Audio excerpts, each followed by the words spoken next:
I will wait for the presentation, but first I'm going to apologize for my coughing. I've got a really bad cold, but I will assure you that's not as dangerous as Dutch disease. So, but I hope I will be able to make myself clear. And the other apology I'm going to make is that I know a lot about oil, but it's my first time in Greece. So it's a bit dangerous to try to tell something about the Greek oil crisis. So what do you do then? You look up things on the internet, but it's not that I really know how life works in Greece, and thereby can understand what a kind of role oil will play.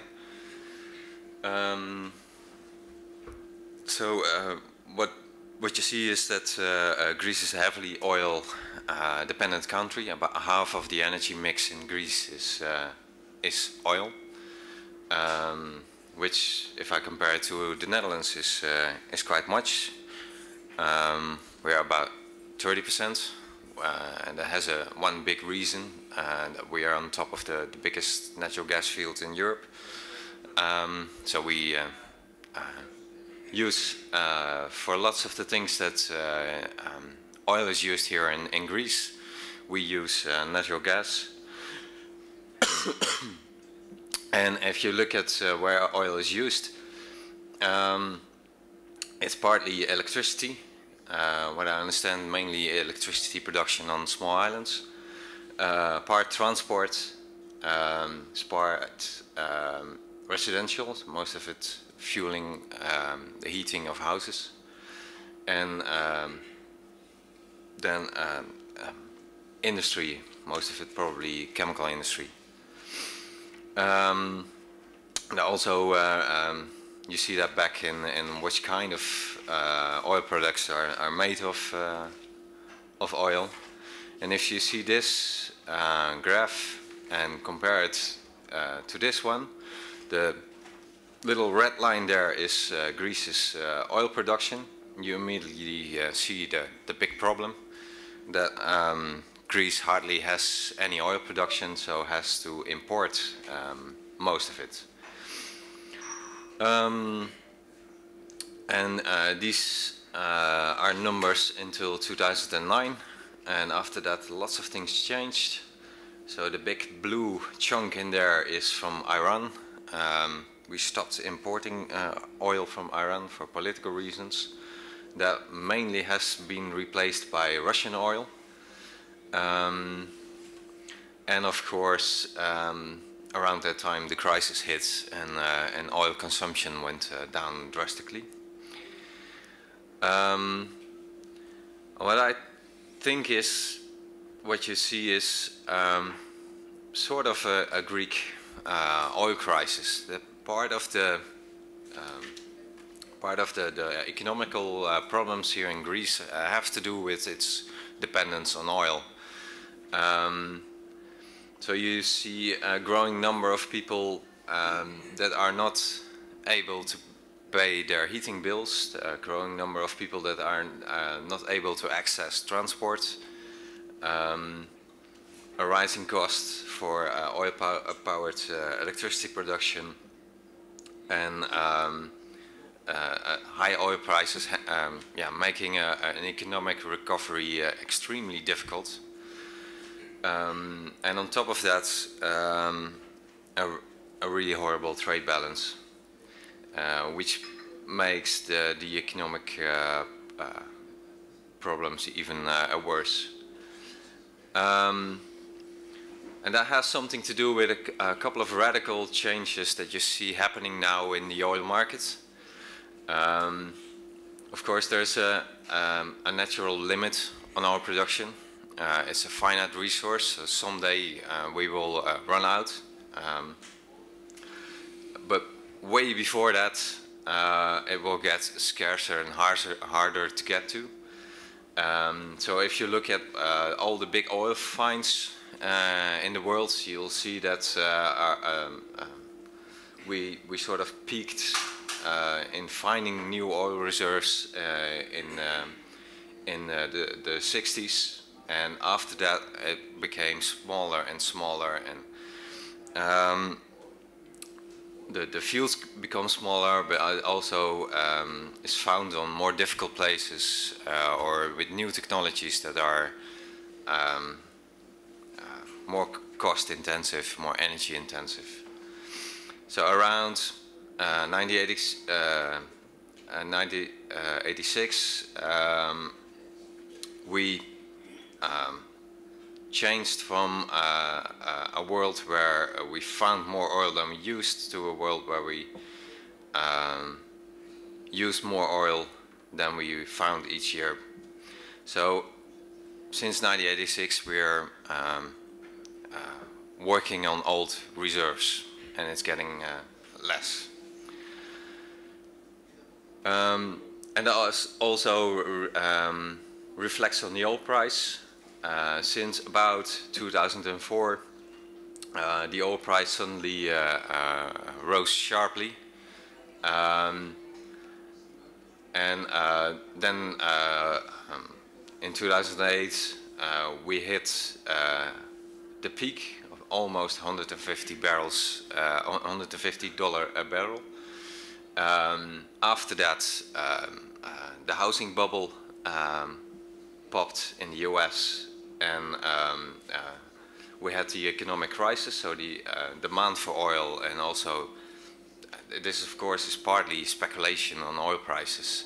So the amount of free money going into oil speculation suddenly wasn't there anymore, and oil prices dropped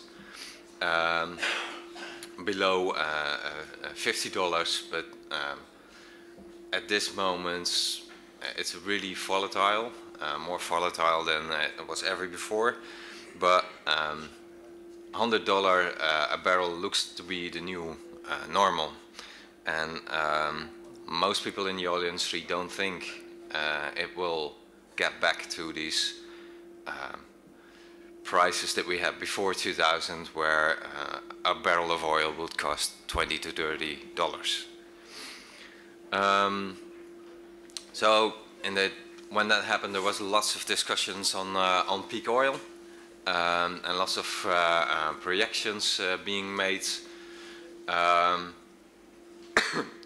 how that would look like in production.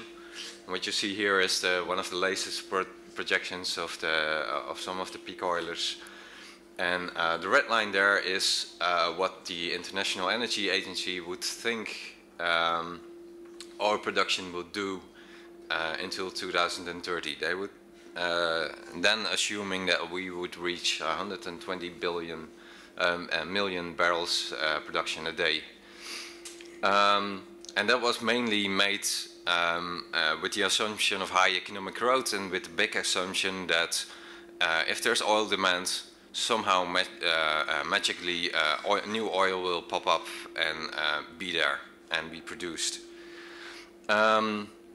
There was also from the oil industry and also from the peak oil community lots of critique on this analysis, and they say they decided to really look if all these oil fields are actually capable of producing this 120 million barrels a day. So in 2008 there were only 104. And what you see here is that this big yellow chunk is actually not oil, it's natural gas liquids. It's something between oil and natural gas.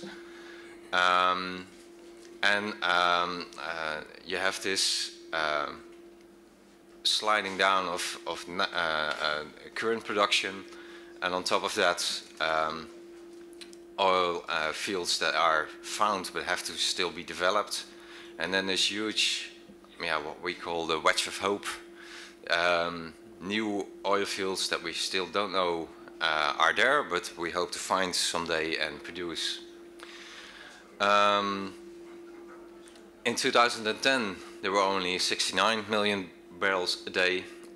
In 2030 or 35, then something, the EIA did something really shocking for most people in the oil industry, It basically said that in 2005, cheap oil production peaked. So that means that in 2005 we started running out of easy to produce cheap oil, and all the rest is unconventional oil, so really not only really dirty but also really expensive, and an even increasing amount of oil that still has to be found. And that's the picture from now on, that you see that oil production is still slowly growing, but an increasing amount of that oil is the expensive oil, is the hard to get oil, and the big blue chunk in there is what they call conventional oil, but an even increasing part of that is, for instance, deep sea oil. That's extremely expensive to produce. And if you look at how that looks like, on the left you see the average cost per well. That skyrocketed. And on the right you see what kind of oil projects make break even at a certain price. And what you have to understand is that oil companies at the moment make an enormous amount of money on still be able to produce from these cheap oil projects, but they need an enormously high price to make it possible for oil production to still grow, or at least be at a standstill, because for that you need this upper percentage, which is which consists of unconventional oil, deep sea oil, and other expensive oil projects.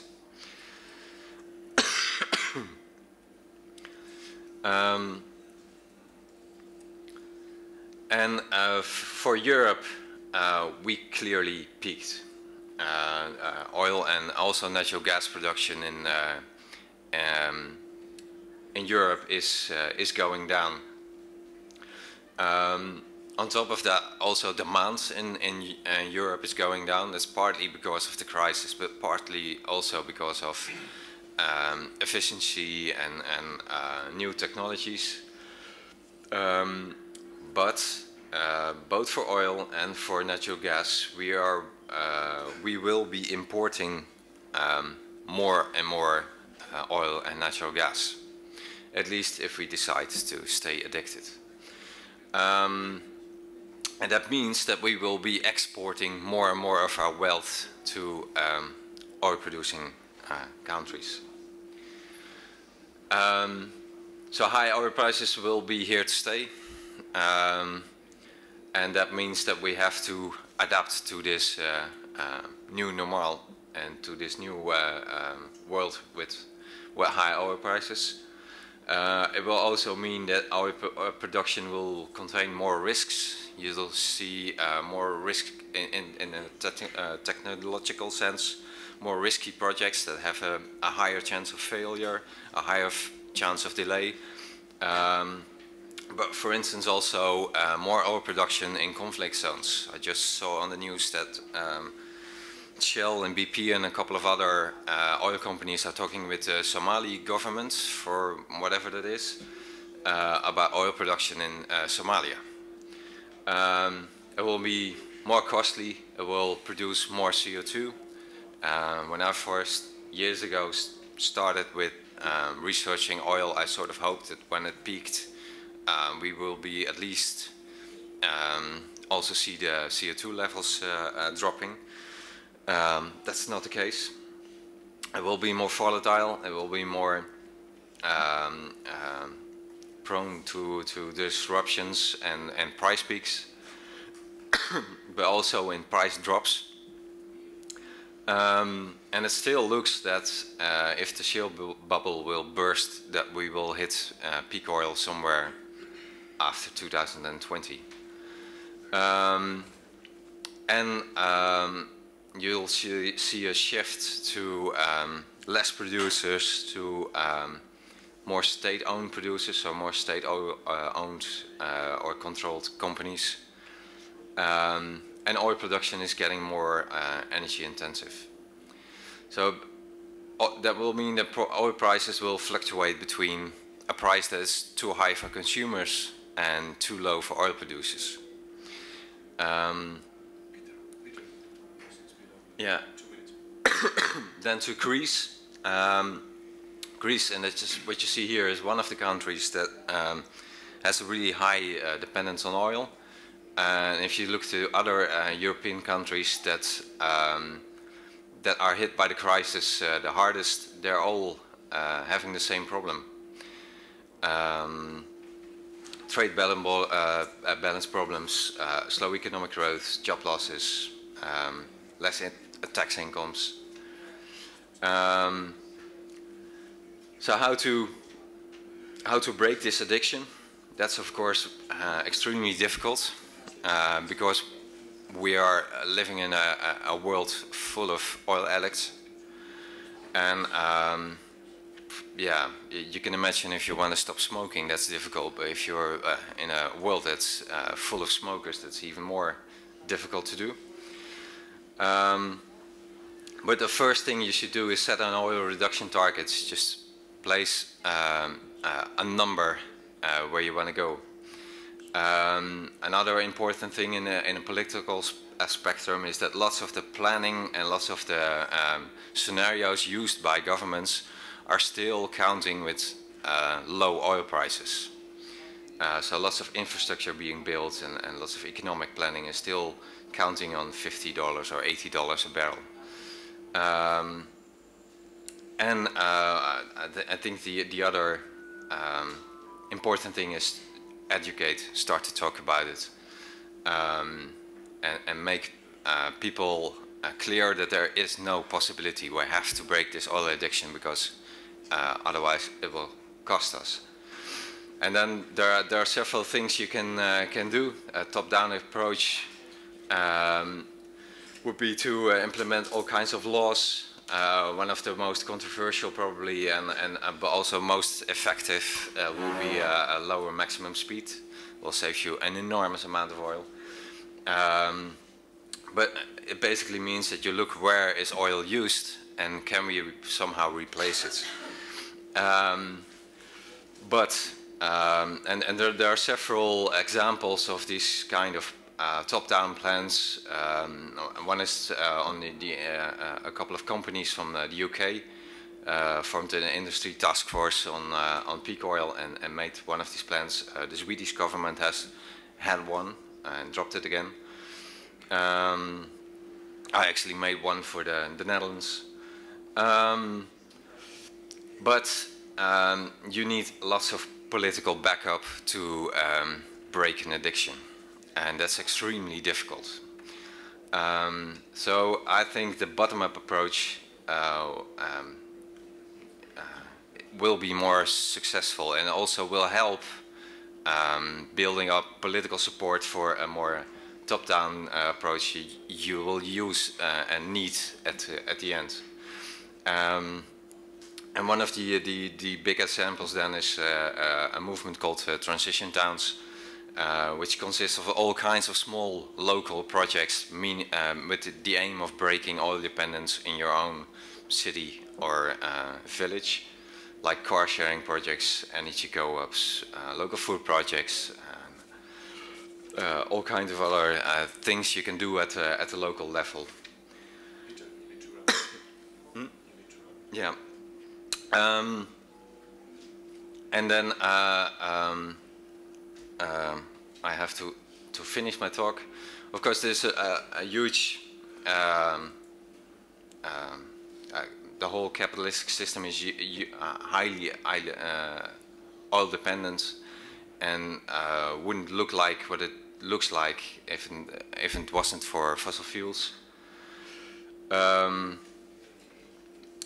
But what we have to keep to remember is that if you look at fossil fuels, energy-wise, they're fantastic. They contain a huge amount of energy for just a small amount of effort to get them out of the ground. And that's getting less. Like oil production had a 100-to-1 ratio when oil production started. Now it only has a 30-to-1 ratio. But if you look at all the alternatives, they're worse. So that means that if you putting in all the alternatives, you will find out that you will need either lots and lots of it, or you will spend a huge chunk of the energy you will produce for producing energy. So netto, you will save less for the things you want to do with it. And that makes it really hard to really replace fossil fuels. But also, if you look at the oil production today, it's in volume, it's still climbing. Energy-wise, it's stabilized in 2005. And that's what I think is causing part of the problems that we see now. So that was it. I'll leave the rest for the questions.